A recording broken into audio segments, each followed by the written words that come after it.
മിക്കവാറും ആൾക്കാർ മറന്നു പോകുന്നൊരു കാര്യമാണ് കൈകളും കാലുകളും വൃത്തിയാക്കി വെക്കുന്നത്. അതായത് നമ്മുടെ കൈകളൊക്കെ പെട്ടെന്ന് നമ്മളെ ഒന്നും ഓർക്കത്തില്ല. നമ്മുടെ മുഖത്തിലൊക്കെ നമ്മൾ എന്തെങ്കിലും ഡെയിലി പായ്ക്കുകളും കാര്യങ്ങളും ഒക്കെ ഇട്ട് പോകും. പക്ഷെ എന്താണ്, കൈകളെപ്പറ്റി നമ്മൾ ചിന്തിക്കാറില്ല അല്ലേ? ശരിയല്ല ഞാൻ പറഞ്ഞത്?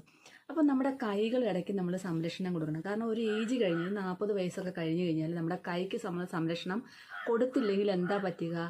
ചുളിവുകൾ വീഴും, അതുപോലെ തന്നെ നരമ്പൊക്കെ പിടച്ച് പൊങ്ങി വരും. ഇങ്ങനത്തെ പ്രശ്നങ്ങളെല്ലാം ഉണ്ടാവും. അപ്പോൾ ഇതിനു മുമ്പ് ഒരു വീഡിയോ ഞാൻ ചെയ്തിട്ടുണ്ടായിരുന്നു. ഇപ്പം നമ്മുടെ കയ്യിലെ ചുളിവൊക്കെ മാറി, നമ്മുടെ കൈകൾ നല്ല ചുളിവെല്ലാം മാറി നല്ല രീതിയിൽ സുന്ദരമാക്കാനായിട്ട്, അതായത് നമ്മുടെ കയ്യിലെ ചുളിവും ടാനും ഒക്കെ കരിവാളിപ്പൊക്കെ മാറി നമ്മുടെ കൈകൾ നല്ല സുന്ദരമാക്കാനായിട്ടുള്ള സാധനങ്ങൾ എന്തൊക്കെയാണെന്ന് നമുക്ക് നോക്കാം. നന്നായിട്ട് തേച്ച് പിടിപ്പിക്കുക. ഡെഡ് സ്കിൻ എല്ലാം നന്നായിട്ട് മാറും.